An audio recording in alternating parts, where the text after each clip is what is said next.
Hi, everybody. Welcome to Humane Voices. I'm Carrie here with Kelly. Kelly, welcome back.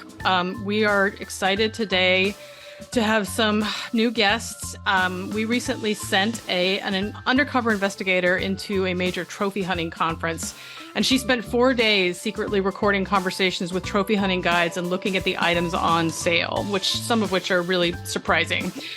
So our guests today are Sarah Veach, Director of Wildlife Policy at Humane Society International, and then the investigator herself, Hannah Finch. Welcome to you both. And I'm going to note right away that we are going to be protecting Hannah's identity, so her voice is going to sound a bit strange. Awesome. Welcome, Sarah and Hannah. I'm excited to have you both here. And I want to start with Hannah as an undercover investigator. I'm curious, what's your background? So my background, I have a bachelor's in wildlife biology, and other than that, I do have a pretty extensive wildlife in general background. I have done a lot of rehabilitation, rescue, that kind of thing for basically since I was 17. So this has always been something that's just a part of my life. So that's definitely my background and what I specialize in, I guess you could say. That's great. Yeah, I think we all, are fascinated by folks that go undercover. But I think it's particularly interesting that you have a background in this too, not just the, how to be a successful and effective undercover investigator. And so there's a lot to unpack today, and I think a lot to get into. And I want to start with, I know what the Safari Club International is because I lived in Arizona where they used to be headquartered.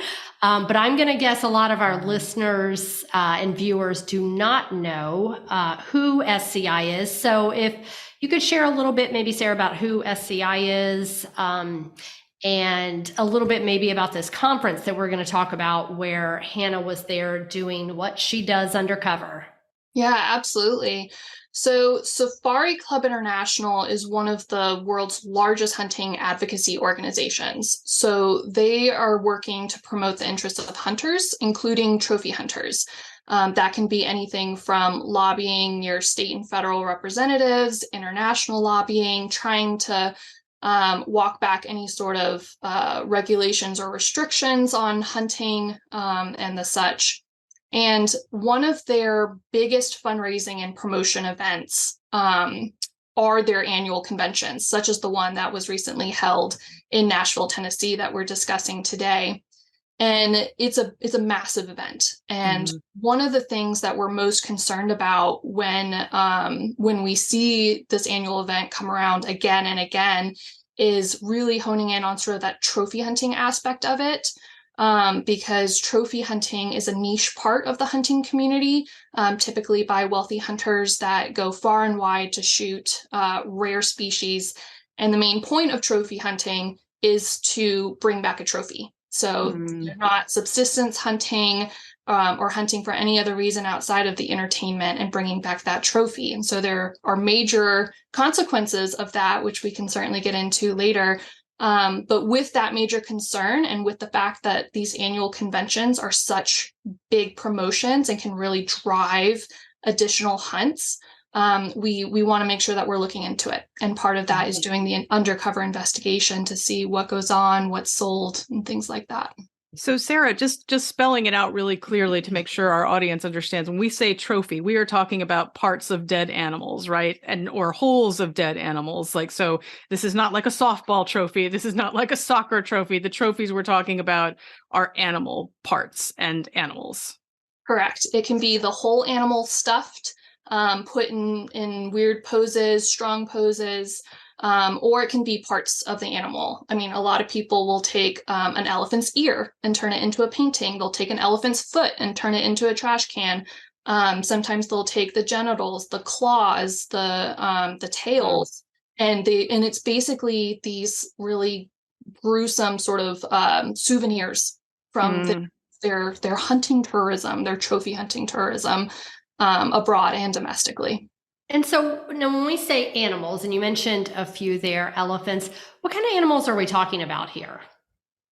So in generally, when it comes to the trophy hunting industry, it can be almost anything that strikes an interest to a trophy hunter, but mainly what they're after are the animals that have physical characteristics that are particularly visually appealing, right? They want a trophy on their wall or in their room or a rug on their floor that they can boast about, that shows their virility and prowess as a hunter, that they've dominated these animals. And so a lot of them are going to be like bighorn sheep here in the United States, or mountain lions, bears, certainly black bears, grizzly bears. And when you start looking abroad, Africa, unfortunately, is one of the top destinations for American hunters. And one of the things that's really heavily promoted in Africa are what we call the big five. It's the lion, the elephant, the rhino, the leopard, and the African buffalo. And so those animals, unfortunately, are heavily targeted, and they were heavily promoted at this convention, again, year after year. So we're talking, besides kind of trophy on the wall or to wear, we're talking bragging rights here. Absolutely. They're doing this to brag. The trophy hunting industry is absolutely all about wealth and pageantry. So Hannah, does that reflect, in terms of the species that Sarah was just talking about, in terms of what you saw while you were at this convention? Does that reflect what you saw there? I mean, did you see these species present? Yes, definitely. It was mostly African hunts. It wasn't a whole lot of American or other kinds of countries. Primarily, they were hosted in Africa. And like she said, it was a really big focus on the big five, like she was saying, the rhino, the lion, leopard, elephant, and all that kind of good stuff. So that does 100% ring true with what I saw. Yes. So, and when we're talking about the animals that are, when I say animals, I am talking about dead animals at this convention on display. So I'm curious about, one of the things that we talk about frequently is this thing called a captive or a canned hunt. And I'm curious about, how many of what we're seeing at the SCI convention come from those canned hunts, and what exactly is a canned hunt, and what's being reflected in terms of what's being sold and promoted at SCI. Yeah, so there were a couple of vendors that I visited they didn't use the term canned hunt. They usually Of just course not. said yeah, because that's a little bit too obvious. Right, But they right. would usually say like high fences, or that they were not quite wild, but as wild as they could be, that kind of thing. But it was all just lingo for just not wanting to say canned hunts. And Right. that is something that SCI doesn't, at least supposedly doesn't endorse on their website. But it is very much something that is found at their conventions. So it is prevalent, I would say, at these conventions, especially with the lions and especially in South Africa. Right. And canned or captive hunting is a really big concern, because these animals that are at canned hunting facilities are usually bred for the bullet. So these are not wild animals. Killing them does not contribute to the survival of the species in the wild. And so there's a huge animal welfare concern about raising and breeding these captive animals that tend to be used to humans. They're fed. They can be moved and purposely put in certain holding areas. Wow. And so it lets the hunting outfitters advertise a guaranteed kill, which is really concerning as well when it comes to the animal. And so, Sarah, I want to be clear. So some of the animals where these folks pay a lot of money to go on these hunts, the animals have been bred to then be killed. Yes. Right. So it sounds like basically factory farming for wildlife. Yes. Yeah. That's crazy. I mean, it's hard for, I think, most of, maybe all of our listeners, most people to understand, like, who, in terms of the demographics and folks that are at this, like, who are these people? I mean, how many vendors are there? Or I picture only a few people engaged in this, but I know that's not the case. I mean, what are some of the stats or the demographics of, who's in this convention hall? Yeah, so usually it was actually a pretty even split between men and women. I was honestly expecting more men than women, but I guess you could say, pleasantly surprised to see that there was an even split, because it made it easier for me. But there was also a surprising amount of younger people there as well. I was expecting basically a demographic of older men, and what I saw was a pretty even split between men and women, and also older men and women, and younger men and women. So there is very much a diversity as far as that goes. Yeah. Mhm. And I know it was in the US, in Tennessee, but are there representation from a lot of countries there in terms of the vendors and those that are advertising these hunts and trophies? Yeah, so there were 853 exhibitors at this event, and there were 140 countries represented across all of those vendors. Most of them, like I said earlier, were representing African nations of some capacity. But yeah, there were 140 countries represented in total. Just out of curiosity, when you say a lot of African countries represented, do you mean that the people who are there sort of exhibiting are actually representing governments in Africa, or are we talking about private enterprises that are from these countries? No, I'm sorry. I mean, just private people, private businesses that are not actually representing the government itself. They're just a person representing their nation, Yeah, from essentially. those places, right? Gotcha. Okay. Yes, Yeah. exactly. And the fact that these are a lot of private trophy hunting outfitters that are exhibiting here, it really goes to the point that the trophy hunting industry is a commercial industry, right? They are there to make a profit. They are always looking for ways to increase their profit, and really keep that commercial side of the industry going. Which can be really dangerous when it comes to trying to look at sustainable conservation measures. And trophy hunting certainly is not it. And it's at conventions like these where you start to really see that commercialized side of the trophy hunting industry that really just drives home the fact that this is not about conservation. This is not about saving the animals. This is about the profit, getting the sales drive, and it helps drive demand for a lot of these parts and products, which can bleed into other industries, and can certainly bleed into the illegal industry when you start driving global demand for parts and products. And so the vendors that are there, and Hannah, you talk to them. I mean, what are some of the things that the vendors selling these hunts are trying to get business? I mean, what were they saying? What are, that's really interesting to me. Kelly, I think your cat just heard what we're talking about and has objections. Yes, well, Crosby is feeling captive today since he wants to be roaming free, and he was banging at my door earlier, hence the muting. For those of us who are only listening and not viewing this podcast, a cat just walked across Kelly's screen. We think he must have been listening to the details about lion hunts and just he heard mountain wanted lion to make and himself stepped heard. up. Yes. Yeah. Sorry to interrupt. Hannah, please go ahead.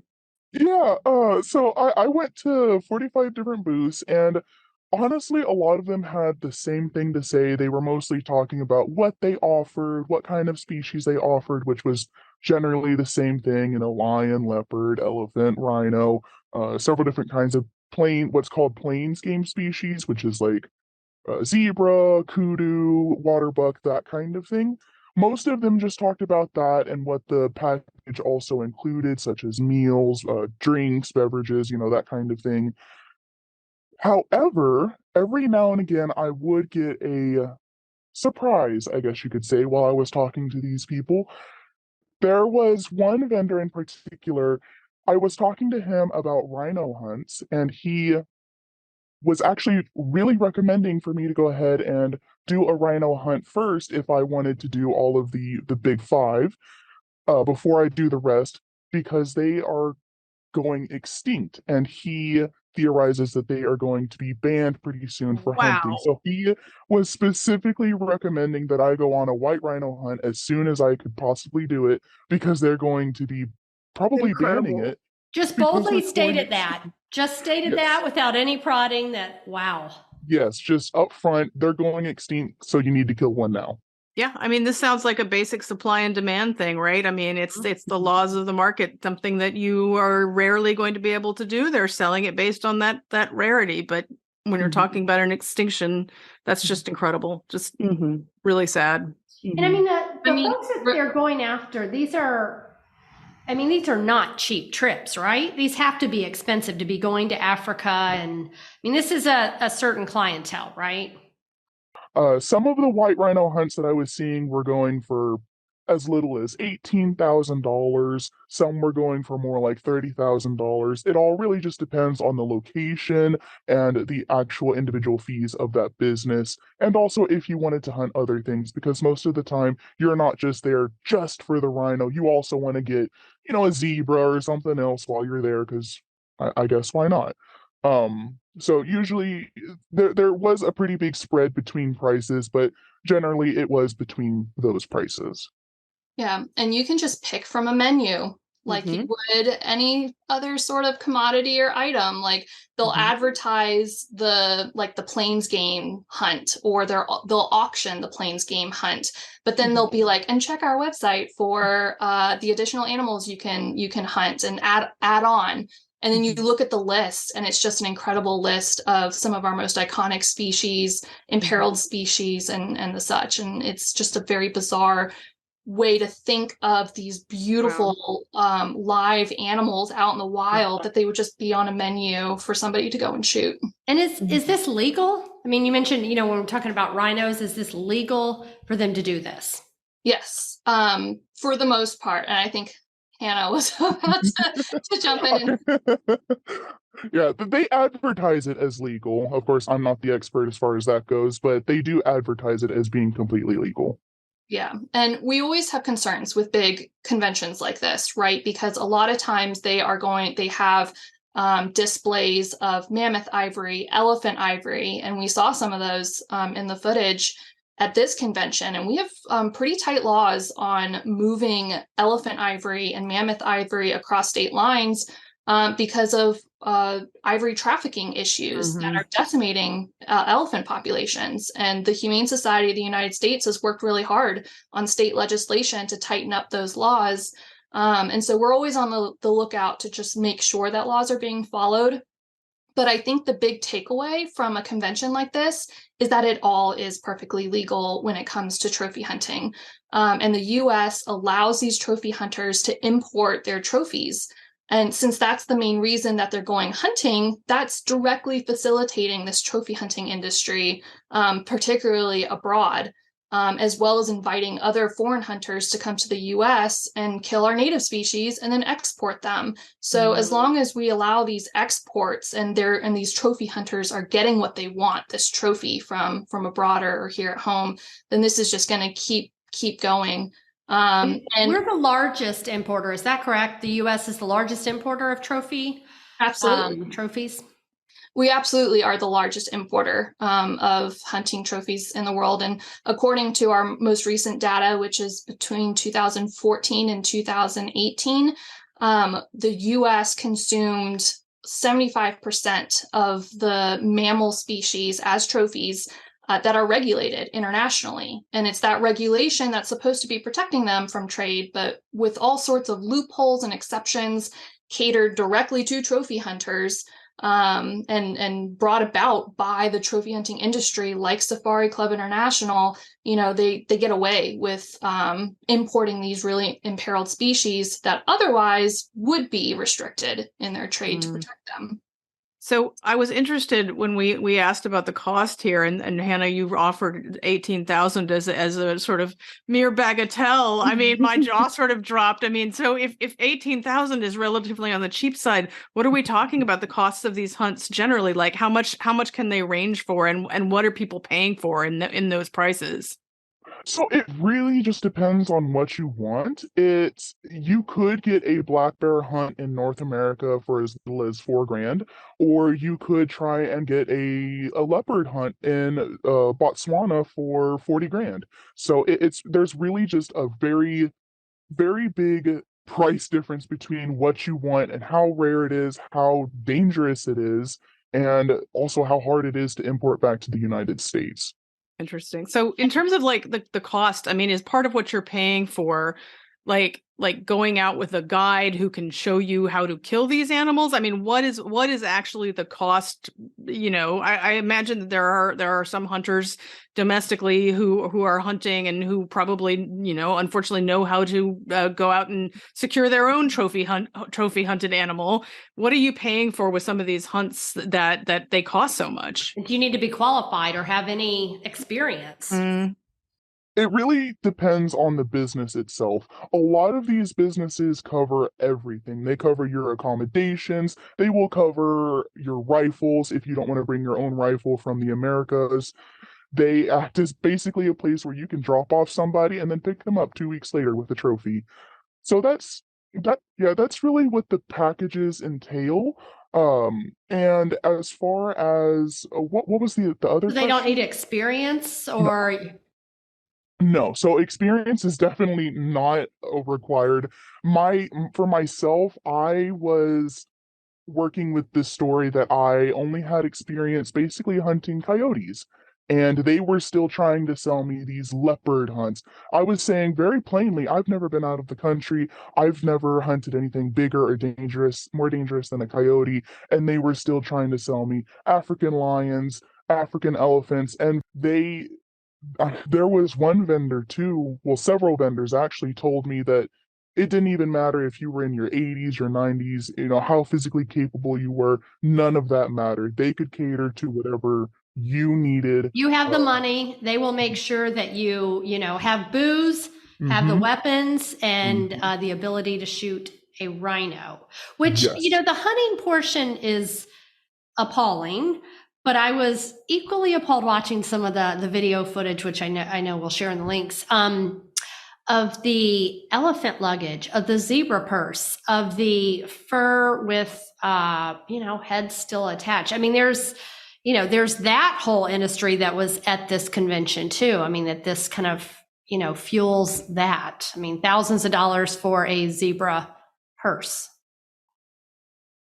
Or ivory. I know there was a jeweler that was showing you, everything from pendants to, I mean, that, and obviously a lot of stuffed animals, and not stuffed animals in terms of you win it at the ring toss at the fair, but taxidermy stuffed animals throughout the convention. But tell us a little bit about that. Some of the wares, I guess, someone could go and purchase there. A lot of what I saw was like mink coats, lynx, bobcat, rex rabbit, chinchilla, those kinds of species. And like I said, they were primarily coats, hats, scarves, that kind of thing. There was, I believe, 3 vendors that offered other kinds of services, such as with handbags, purses made of different kinds of skin from ostrich and zebra, that kind of thing. There was also one exhibitor in particular that was the most outrageous one that I had seen out throughout the entire convention. He offered a service where you could get luggage box sets and you could put the hide of whatever animal you hunted onto that luggage box set. And it was by far the weirdest thing. Wow. Yeah. That's incredible. I mean, that is outrageous. Certainly there was a stuffed, which I think this speaks to the fact this is not conservation when you have a stuffed what was once live monkey riding a stuffed what was once live goat, just as I don't know, art, I don't know what they're calling it, but there was a shot of that. And again, if the Safari Club and others would say this is all about conservation, creating a set of luggage or a monkey riding a goat once living, I mean, that's not conservation. No. Not at all. It's all driven by that profit and by that entertainment. And it really ends up being this very like car salesman-y vibe, I think, that I've seen from a lot of the videos where they're speaking out both sides of their mouth, right? Because on the one hand, you've got video that, as Hannah had mentioned earlier, where they're like, oh, the populations of rhinos are taking a nosedive. They may restrict them soon. Hunt now, or else you're not going to be able to get them. And then you turn around to another vendor and they're like, oh, there's plenty of rhino populations on private land that you can go and hunt So yeah, come on down. Let's, hunt some rhino. Mhm. And they start bending their own rules, right? Like when they were mentioning that it doesn't matter your age, we'll bend the rules and we'll let you hunt from the truck, which is not supposed to be allowed in many instances. And so it's just this very kind of ick factor, I think, in the industry, that very much proves your point that it's not conservation. Well, and you mentioned age, and I want to touch on that because I was a little surprised. I know earlier we talked about demographics, but there were quite a few shots in the undercover footage, Hannah, of families. I was a little surprised, baby in carriage, young kids walking with mom. There were families at this event, not just, I think, what we traditionally think of as the trophy hunter that would go. There were a whole lot of families there, more than what I was definitely expecting. I think it's probably just has to do with there's a lot more women there, so of course, if the husband and wife is there, then the kids, of course, have to come along, and then it's more of a family trip, which is very odd to say, but that's definitely the feeling that I got from a lot of these families and just walking around. I mean, these were people walking around laughing, basically having a good time as if it was a carnival or a circus or something like that. For them, it was just a family vacation essentially. Mhm.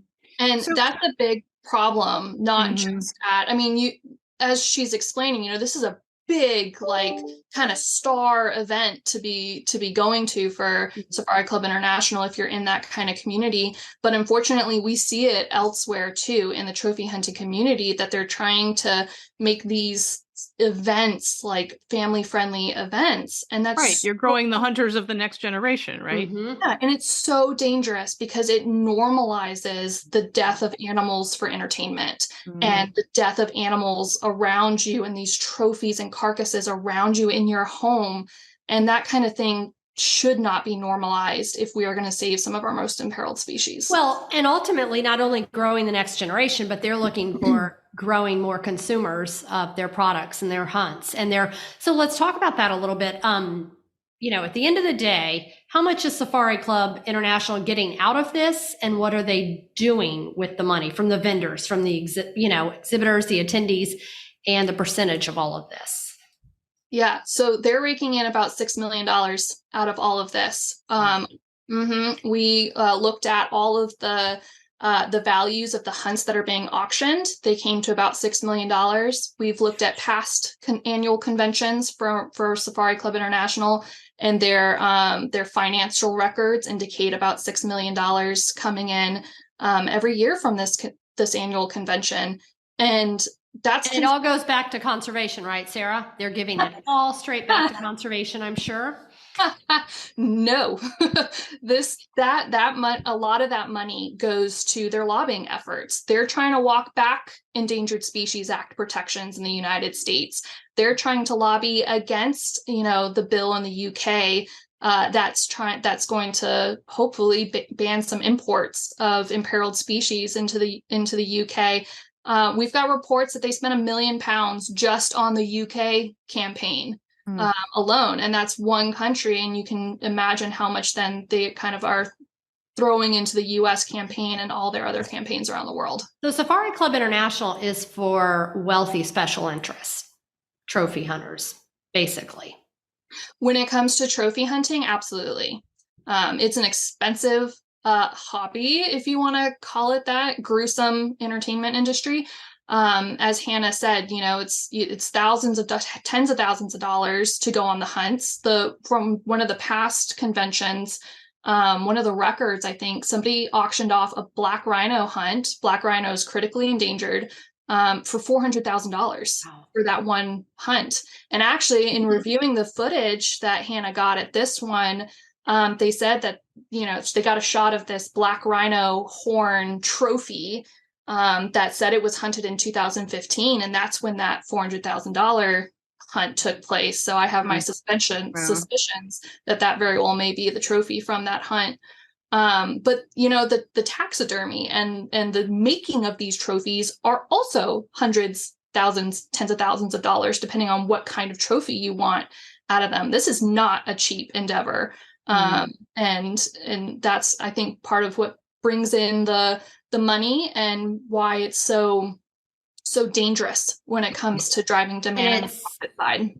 And if you follow the money, as with everything, so that the revenue generated at events like this is then fueling the lobbyists that then are working to roll back the protections that, you know, most people certainly want for these majestic animals all over the world. Mm-hmm. Absolutely. Yeah, we've got polls that we've commissioned that are representative polls that show the majority of Americans don't support trophy hunting. And yet the Safari Club International and Dallas Safari Club and quite a few other pro-hunting groups lobby the U.S. Fish and Wildlife Service, lobby our Congress, and they're getting a lot of exceptions put into the laws and really working to roll back any of the gains that our animal conservation groups have been able to get so far. So Sarah, one of the things I'd really like to explore a little bit more is y'all both talked a little bit about how these at this convention that there's sort of an emphasis on you don't have to be an expert hunter. You can, that we will make this happen for you. We'll make it work. I'm really curious to hear, that sounds to me, like an experienced hunter ideally knows how to shoot an animal in a way that is not going to cause that animal to suffer, that will bring instant death. I mean, obviously a lot of us would hope that wouldn't happen, period. But if you get an inexperienced hunter, can you talk a little bit about what the consequences are of that from an animal welfare perspective? Absolutely. It's one of the biggest animal welfare concerns in sort of this discussion here. So first and foremost, all trophy hunters, experienced or not, their goal is the trophy, right? So they're going to be looking at placement on the body to try to minimize damage. And a lot of times that means they're not getting clean kill shots. For the inexperienced ones, essentially, the tracker takes them out where they need to go. The professional hunter helps set up the rifle, set them up for where they're going to shoot. And all the hunter does is pull the trigger, which I think is very ironic, hypocritical, however you want to say it, if that trophy is supposed to represent their hunting prowess. But because they're inexperienced, a lot of times they aren't clean kills. And even if they are experienced, you can Google some headlines where a very high profile experienced hunter couldn't kill an elephant. And it actually, the professional hunter had to step in and make the kill shot because this trophy hunter just couldn't seem to do it. And if I couldn't seem to do it, you mean the guy had taken several shots and the elephant wasn't dead yet. Is that correct? So the elephant was being hurt, but not killed. Exactly. Right. Exactly. And a part of what the trophy hunting industry does as well, this is all also rooted not only in profit, but in competition. So Safari Club International has a record book where they're promoting and trying to have competitions around how many animals you kill, what kinds of animals you kill, what kind of weapons you use. And that competition is really driving a lot of these hunts. And so when you start looking at the weapons that they're getting these hunters to use, we're talking about muzzle loaders, bows and arrows, a lot of weapons that are not suited to a clean kill. And I think one of the most famous examples that many people will be familiar with is Cecil the lion that was killed. They used a bow and arrow. He was wounded, not killed on the shot. And he suffered for like 10 hours before they were able to track him and finally put him out of his misery.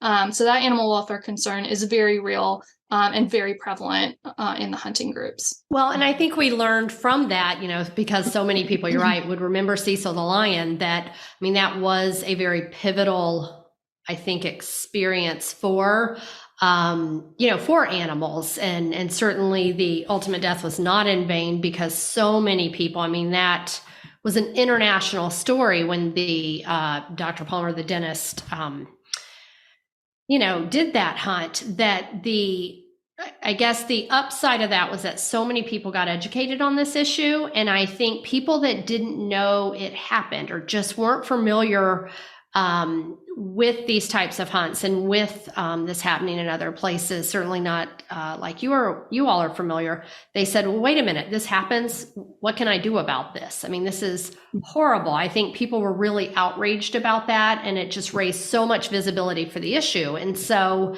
for those that are still, remember that, concerned about this, and just after listening today, think this is awful. What can I do about this? So I'd, throw that out to you all. Sarah, maybe if you want to give some ideas of things that our listeners could do just to make a difference on this issue. Could I actually expand on that just a little bit? Sure. Yeah. So that was actually probably the absolute worst part of this convention for me personally. You saw these videos no matter where you went. All of these, well, not all of them, but most of these exhibitors had these 50-inch flat screen TVs with these videos showing those hunts just about every place you went. So that was definitely the absolute worst part of this convention as an investigator, is just having to watch these videos, because some of them, they were the clean kills. You one shot, the animal goes down, all is said and done. Most of them were not the case. Most of them, you had to see this animal just get absolutely loaded up with bullets. You had to watch this animal flail about, fall down several times before ultimately dying. And as the investigator, you have to just basically stand there because you want your camera to see what you're seeing. Meanwhile, as a person, it was just the absolute worst part of the convention itself. Personally, I didn't realize, even with my background, I did not realize that not all of these hunts are exclusive to just experienced hunters. You could just be a random Joe off the street. If you had enough money, it opens it up to just about anyone who has the money can do this, and it very much shows in these hunts. You do not have to have the experience. If you can get that clean shot, I'm sure the professional hunters would appreciate it, because it makes their job a little bit easier, but that's certainly not something that is required or even expected of a lot of these places. And it very much showed at the convention with these videos of these animals that just suffer for a very long time, very unnecessarily. And the fact that there are so many kids there that are watching something that graphic. Table after table of these very majestic, beautiful live animals being shot and suffering and going down. Yeah. So Sarah, you were saying just before we wrap, I just want to make sure that folks hear the information about where they can take action on this. Absolutely. So there's a lot that the public can do, right? When it comes to organizations like the Humane Society family of organizations, we're working really hard when it comes to education and a lot of the conservation science that goes behind this, because as you know, animal welfare is not the only negative impact of the trophy hunting industry. It's also imperiling the survival of a lot of these species for future generations. So we're working really hard to do the lobbying, to do the education campaigns and things like that. And so what the public can do to kind of join in that movement is reach out to your state and federal representatives. As long as we are, as trophy hunters, are allowed to import and export their hunting trophies, especially of species listed under the Endangered Species Act, they're going to keep doing it. That's the main drive. That's their prize that they're bringing home or taking home if it's elsewhere. And so we need you to urge your representatives, your elected representatives, and the U.S. Fish and Wildlife Service to end these imports, ban these exports.